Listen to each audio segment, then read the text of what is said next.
Okay, let's see. Just kind of got blown in here. It's a little windy outside. Okay, a lot windy outside.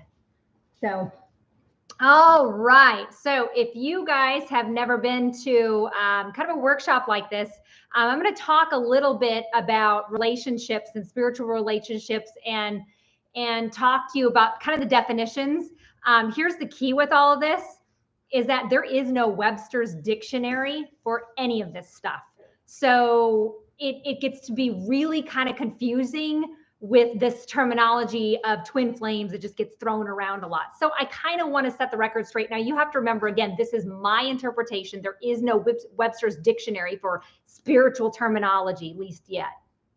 So I want to talk to you guys about these three different types of relationships that, you know, you're most likely going to encounter one in your lifetime. If not, you're definitely going to encounter the karmic one. So let's talk about these different types of relationships to kind of get us started. So the first one I want to talk about is that karmic relationship. So karmic relationships are called karmic because a lot of times we may have had previous lives with this person, and we've decided in this life to come back in, changing up the role possibly a little bit, or maybe finishing off some like unfinished business that maybe we didn't get it figured out the first time. So karmic relationships are not easy. They usually aren't easy. Karmic relationships are fairly difficult, and have the tendency to be, when they're really good, like they're really, really good, but when they're bad, it's really bad. So a lot of times these karmic relationships are not so much here to serve karma per se, but it is here to help you learn about yourself better. So you got to remember, you picked your family coming into this world. Before you even chose to incarnate, you picked your family.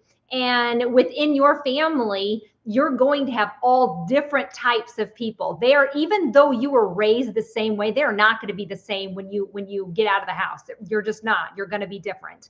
So understand that your partnerships or your relationships will also vary and be different depending on the type of person that you're going to meet, because it just depends on what your kind of Achilles heel is coming into this life. So understand that when you come into this life and you incarnate, you're going to choose a theme that you just can't quite seem to get right. In this life, it happens to be my love life.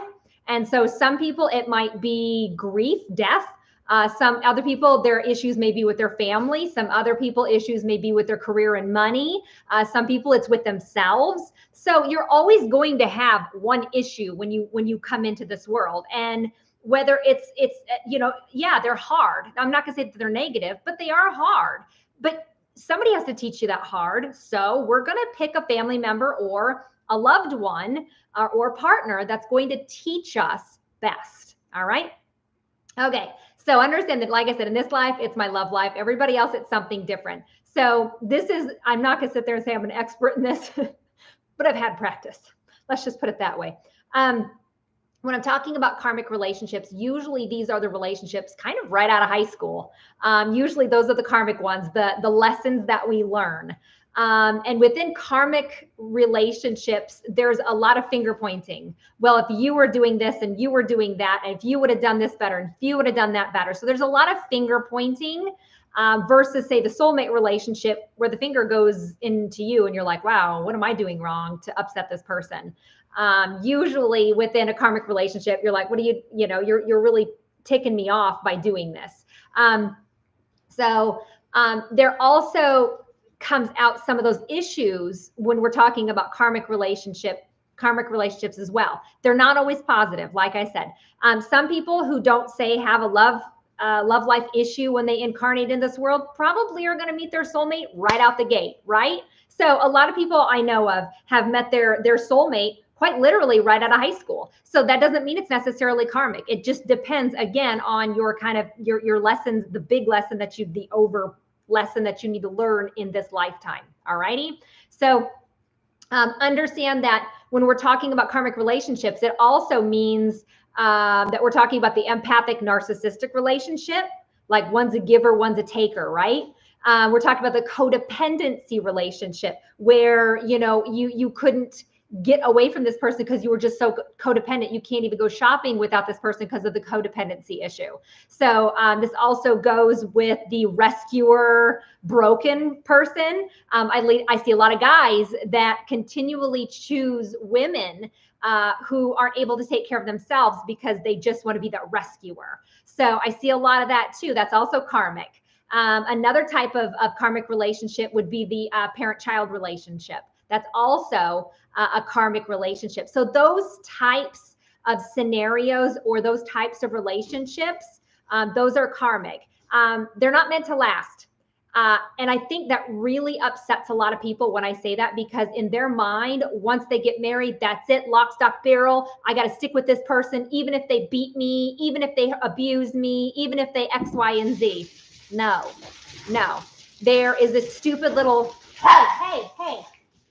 There's a stupid little religious constraint in our society that seems to think that, no, once you get married, that's it. You have to stay with that person, even if they treat you like crap. No, you don't. And I'm fully aware that it's easier said than done. But if I can do it as a single mother with 2 small children, you can do it too. So, and by the way, I was not an abusive, it was karmic, but it was an abusive relationship. So understand that I really want to talk about karmic relationships, because a lot of people keep going back into karmic relationships until all of those lessons that you need to learn this lifetime are learned. All right. So that's basically put a karmic relationship. Like I said, we've all had one for the most part. Most of us have all had one.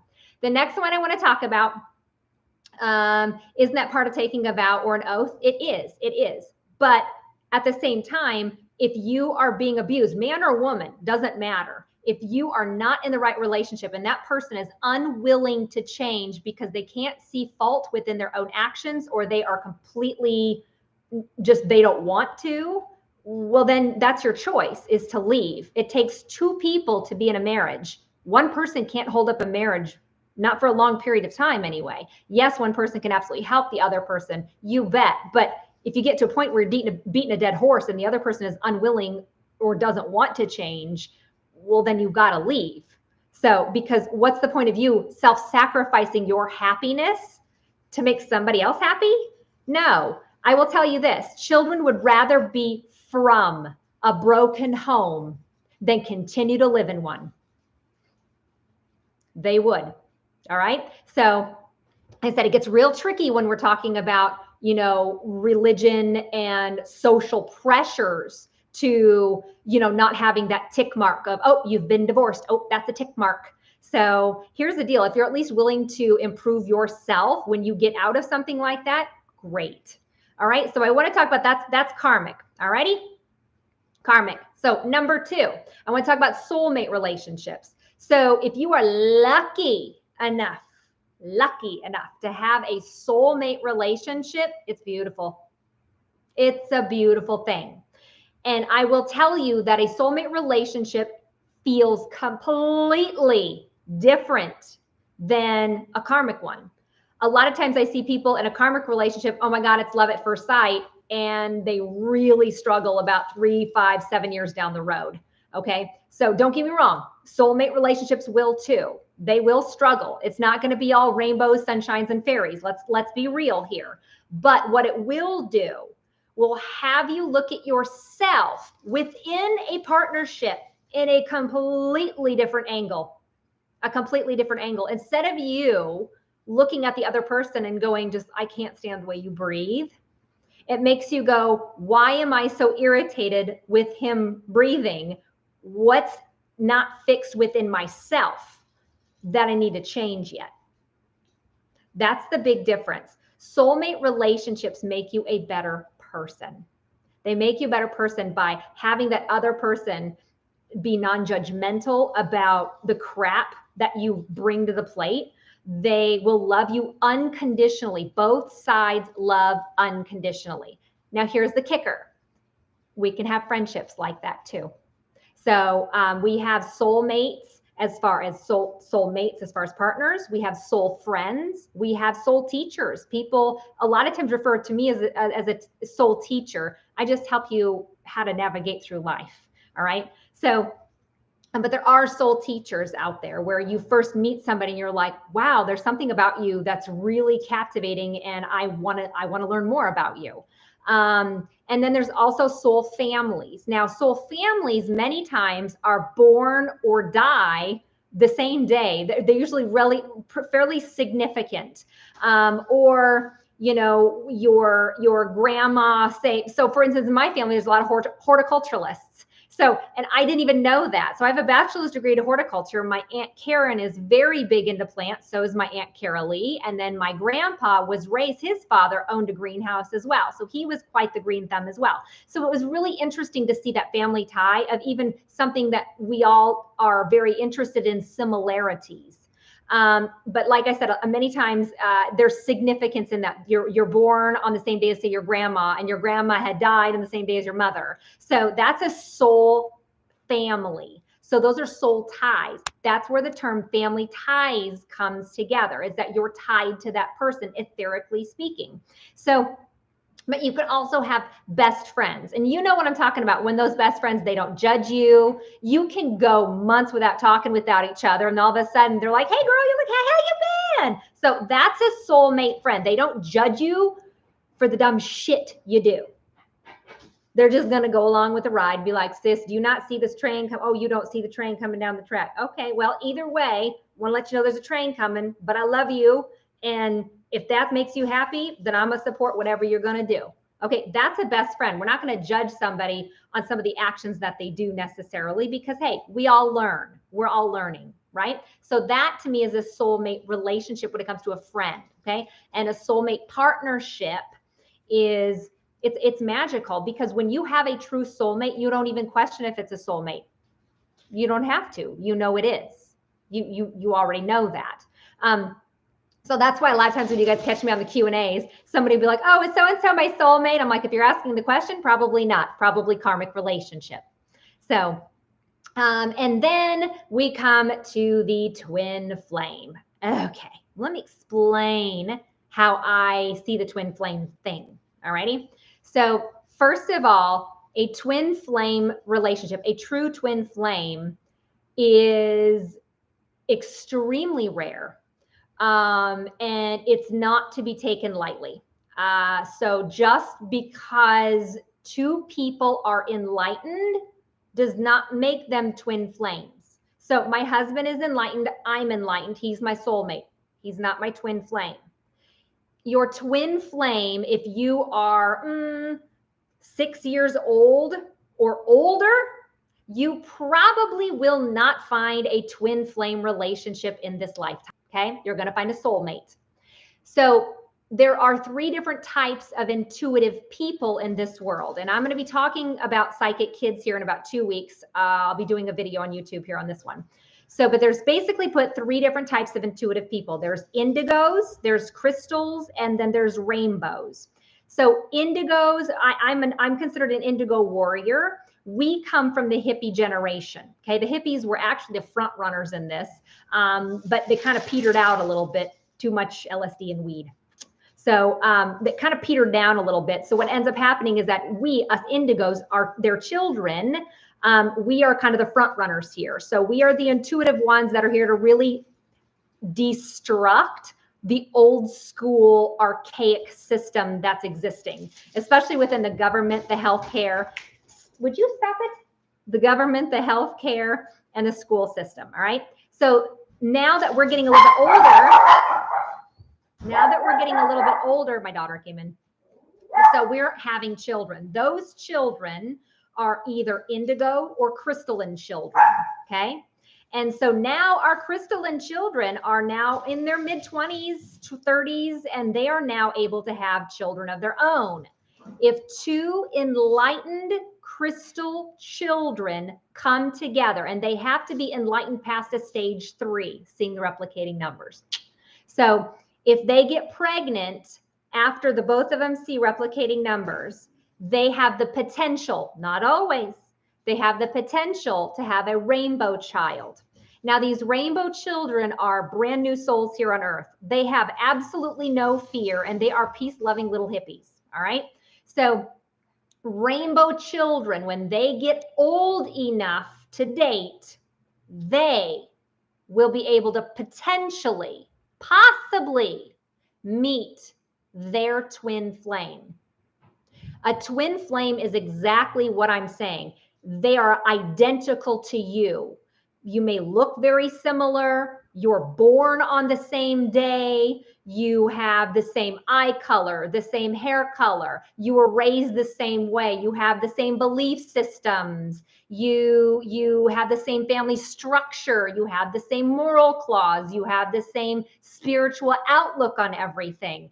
That twin flames are reserved for those children to find their quite literally other half. Okay. Most of us, our twin flames are on the other side guiding us and our higher self. All righty. So that's why most of the time in this lifetime, you probably will not meet a twin flame. Here's where it gets confusing for most people. I think a lot of women, especially, not so much men, but I think women get very disillusioned thinking that when they meet someone and they're going through a spiritual awakening, they're seeing the 1111, right? And they meet a guy who very well could be married. And that guy sees 1111. Vibrationally speaking, you are at the same vibrational frequency. And when two souls come together at the same vibrational frequency, it's palpable. You feel it. You feel it. Not only do you feel it, but you release oxytocin. So you're releasing all these powerful brain chemicals, and you can actually feel that vibration.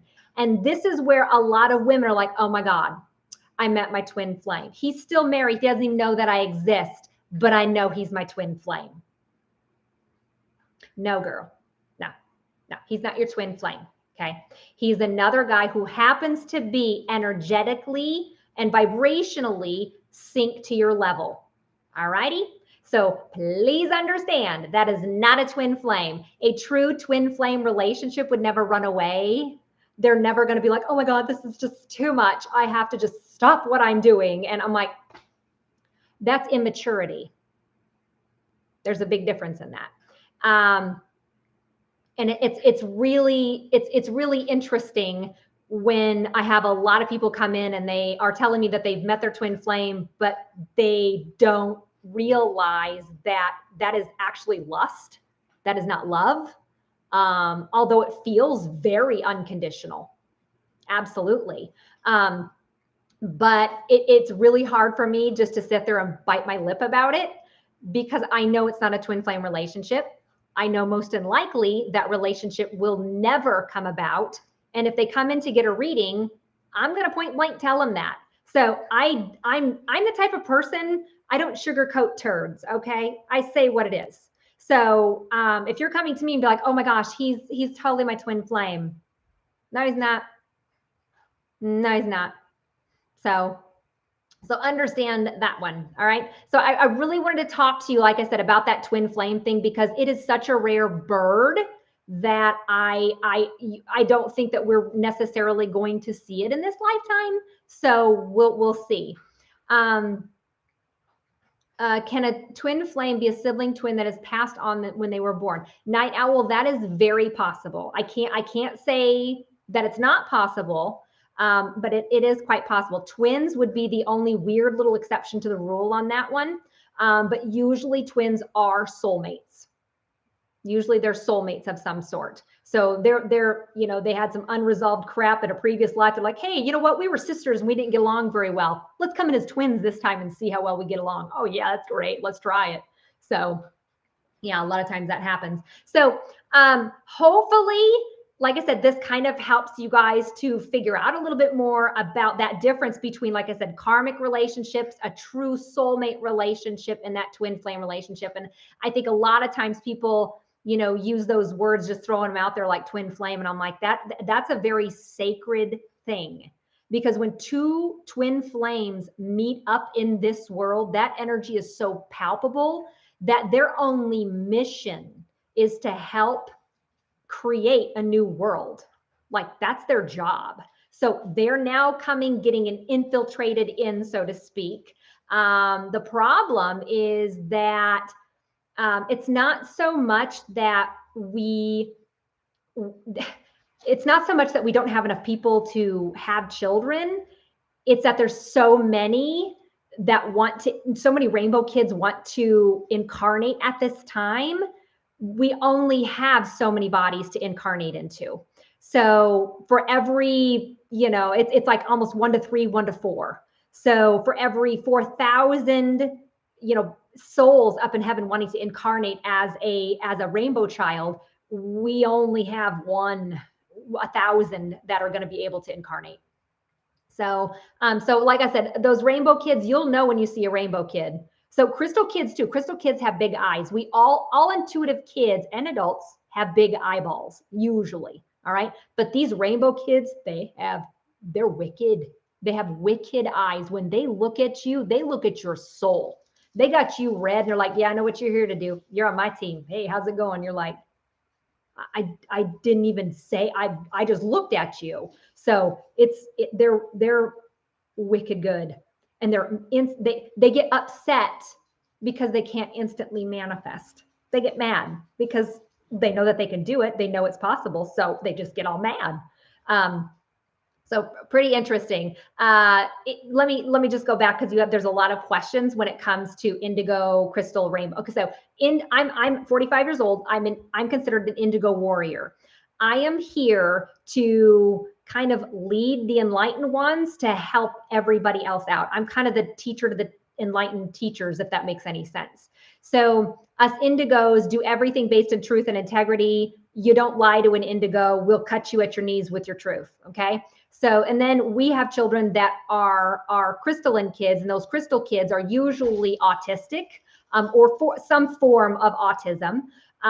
They are also highly sensitive to noise, sensitive to texture, sensitive to food in the mouth, to anything, just sensitive, and not necessarily emotional. I'm talking textures, things like that.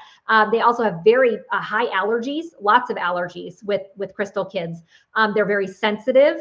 And they're natural healers, and they are natural Einstein minds. So they're here to construct what the indigo is here to destruct, those old structures. Most indigos, by the way, are in politics right now. They're in the healthcare system, and they are on the school boards and the teachers. They're the ones getting ready to kind of change things up. So that's why you're hearing so much maybe drama right now about school boards, about hospitals, nurses, and hospitals not sticking up for their nurses. So you're going to be hearing a lot more of that. And of course, obviously the government stuff, not it. So, but I want to talk to you about those different types of kids. Like I said, rainbow kids, you have to have 2 crystal adults that are enlightened to come together to have the potential of having a rainbow child. Not always. Let's see. When people you talk about who are on the same energetic frequency, can they be soulmates? Yes, they can be soulmates. That's actually a really good question, Tammy. I know that when I first met Eric, I was vibing a little bit higher than he was, but it took him it took about 8 months for him to get up to where I'm at. So, and I know that I vibrate really high, and sometimes that makes people weirdly, they feel that energy by kind of the palpitations in their chest, the hands and feet. So that's actually pretty common. Let's see. I think I'm an old soul. Supposedly I've had 5 lives already. Oh, night owl. If you're an old soul, you've had hundreds, honey. So, and an indigo is an old soul. There's not a new soul indigo out there. Now, when it comes to crystal kids, some are new souls coming in that they had 1 or 2 previous lives, and that's about it. Or you've got the old soul crystal coming in. But the old soul crystal kids that are coming in are like wise little monks. So they're cool. So, but a lot of times it's kind of those similar type of feels with those type of kids. Age range for crystal kids are still being born now. But I would say the oldest ones, which are what we call front runners or forgers ahead, those are probably 30s, mid 30s, the oldest ones. Most of them are in their 20s right now. That's why everybody's like, oh, they're just being a snowflake. I'm like, that's a crystal kid. They base everything on emotions, where the indigo bases everything in logic. So that's why sometimes it gets to be a little tricky. Let's see. I'm almost 54, 13-year-old twins. What would my kids be? Most unlikely, they're crystal kids. Or you've got one of each. Usually when it comes to twins, I usually honestly see one of each.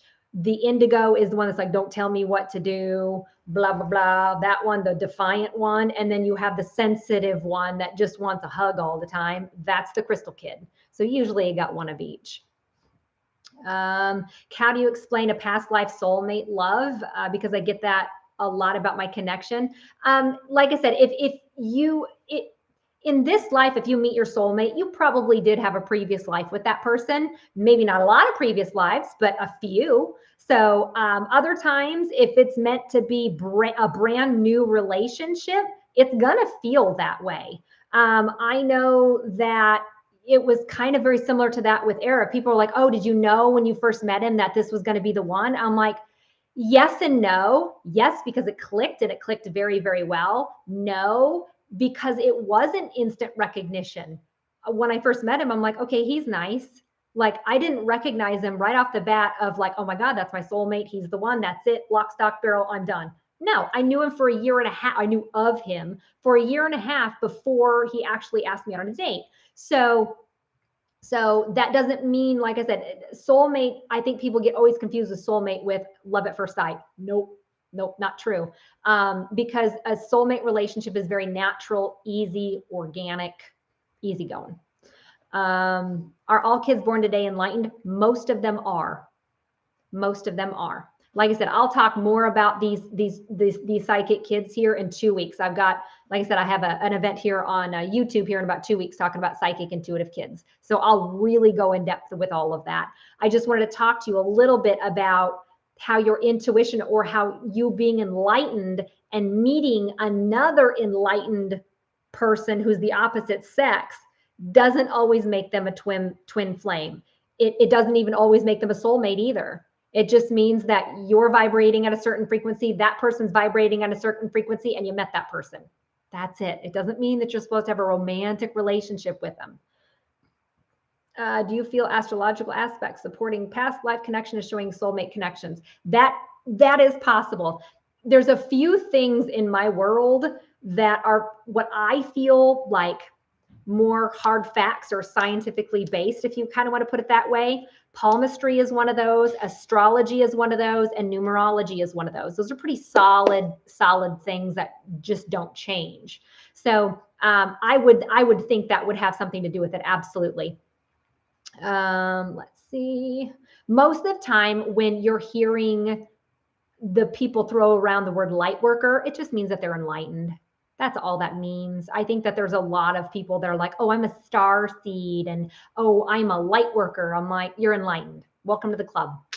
So I think a lot of people want to put labels on things to make themselves feel better. And that's why I was really hesitant to honestly talk about these psychic kids, because moms will sit there and compare their kid to other people. Oh, well, I got a rainbow kid. Oh, I got a crystal kid. I got a rainbow kid. My kid's better than your kid. No. They're all here to play a part in the orchestra. So it's their job to figure out their part in the orchestra. So it's your job to raise a kid that's going to be able to fit in this society right now. Gross. Karmics have past lives together? Yes. Yes, they can, especially unresolved, like egoic crap. Absolutely, yes. I'm a third marriage, a third time to charm. It depends, Jamie, if you've learned your lessons or not. So that like I said, it all depends. Yeah, I feel like we need a dictionary, right? So I'm already writing one book. I don't need to write. I'm actually writing a Psychic Kids book. That seems to be the most questions that I get enough of, along with the metaphysical, like anatomy with emotions type of stuff. So right now, I'm working on that. So I'm gay. Is it possible to have a romantic soulmate of the same sex? Absolutely, Carla. Because even in gay relationships, there's always one butch one and one feminine one. So yeah, absolutely. Can karmic turn into soulmate? No. The only, maybe the 10%er, that 10% rule I would maybe state is that if one person goes through, if they both go through a spiritual awakening with relatively within the same time of each other, then that is possible to then enter into a soulmate relationship with a karmic partner. But both of them have to go through a spiritual awakening. 9 times out of 10, one person goes through an awakening, the other person doesn't, and that relationship dissolves. Usually that's what happens when one person goes through an awakening, the other one doesn't. And if they're not in a place where they can be open-minded and support their partner, then a lot of times that partner will leave. Can you be blocked or cursed from finding your partner? Never. Never. It just means that you probably either haven't worked on yourself enough. And I know that sounds so weird, but when I was talking about those karmic relationships earlier, are you codependent? Are you the rescuer? Are you the victim? Are you the narcissist? Are you the empath? So helping to identify who you are first will help you to be able to navigate the lessons that you need to learn in this life, and really what your Achilles heel is. So let's see. I've heard the term Indigo Scout. They came before the influx. I feel that I'm in that group. I'm 45. Anybody that's older than me who is an Indigo Scout. Absolutely. The main scouts were the hippie generation, because let's be real, where'd the hippie generation come from? Well, they died in World War II. They reincarnated into this world, doing the opposite. I don't want to go to war. I want peace. So those peace-loving hippies were the first initial rush or hit of those Indigo Scouts. So like I said, they got a little bit too much of the LSD and they lost track a little bit, but some of them didn't. So it's all good. What is this dark empath? Okay, I've had people ask me about a dark empath. Here's what a dark empath is. A narcissist. The opposite of an empath is a narcissist. So I don't understand who came up with this term, dark empath, because everybody has a dark side to him. I don't care if you're narcissist, empath, whatever you want to label yourself as, everybody has a dark side. So I think the opposite of a dark empath or the person who is a dark empath would be the opposite of an empath, which is narcissist. So, or an empath who hasn't learned their lessons, that they keep repeating the same lesson over and over and they don't get it. So, do all karmic relationships end? No, not all of them do. Some of them stay married their entire life in a miserable marriage, in a miserable life, and they want to do that because that's what they made a vow for and that's what they're going to do. So I'm like, okay, great. So, but no, not all of them end. So, and that's really difficult, like I said, in our society, because our society is like, oh, once you get married, it's one and done. That's it. Can't get out of it. Can't escape it. So I'm like, that's not true. That's not true. So I think being an empath has ruined many of my romantic relationships. How could one change that? Be more selfish. Set boundaries. Set boundaries. No, I don't want to do that for you. Why not? Well, because you didn't say please. And second of all, because I know that I'm going to do it for you, you're still not going to say please and thank you. And then when I ask for help, you're never going to be there. So no. An empath can't say no. Ever. Can your soulmate change based on where you are at in life? Yes, that's possible. She's talking spiritually, geographically. Yes, they can. Yep, they can. So I said, you have to remember, whenever somebody begins to go through a spiritual awakening, all bets are off. All bets are off, because everybody will change. And the only time a narcissist, for instance, will change is when the opposite sex parent dies or they begin to go through a spiritual awakening. Otherwise, they never, ever change. I'm going to go off question. Do I have a spot for Enlightenment Academy? Actually, I am sold out. My next Enlightenment Academy is going to be in August. So if you want to sign up for that one, that's all good. But my one in April, for the end of April is already sold out for that one. But I have, like I said, I do them 4 times a year. Don't sweat it. So let's see. I think those are pretty much all the questions. Like I said, I am going to be talking more about psychic kids, indigos, crystal, rainbow children. I'll be talking all about those here in about, I think it's that second week in April. I think it's like on a Thursday or something like that. But it's posted already. I do have it. So my son came home from baseball. So, yeah. So it's all good. Did you win, bud? No. Oh, I left. They were ahead. So, all right, guys. So, oh, wait, we got one more. Can a karmic relationship be carried on with the same person in another life? Yep. Yep. Can opposites attract and stay together? Yes, they can. Usually that's karmic, though. Usually it's karmic. So, and like I said, it doesn't mean that all karmic relationships are necessarily negative or bad or anything like that. Not at all. Sometimes if people really, really work on themselves, the whole relationship has the potential to change. But that's a lot of work. And a lot of people, at least one person in a relationship usually wants to do the work. The other person doesn't. So, all right, guys. So I am going to let this one go. This was, hopefully you guys learned all the differences between karmic and soulmate and the twin flame. And hopefully I don't have any more girls coming in going, oh my God, I met my twin flame and he doesn't know I exist, but it's okay. I'm like, no, no such thing. So, all right, guys, like I said, 2 weeks, I'll be doing another video. In the meantime, if you haven't subscribed to my YouTube channel, make sure that you do, because I have a lot of videos lined up. Not only that, but if you haven't signed up for my newsletter, I highly suggest you do that. And also follow me or Awakenings on Facebook. All right, guys, take care. Have a wonderful week ahead.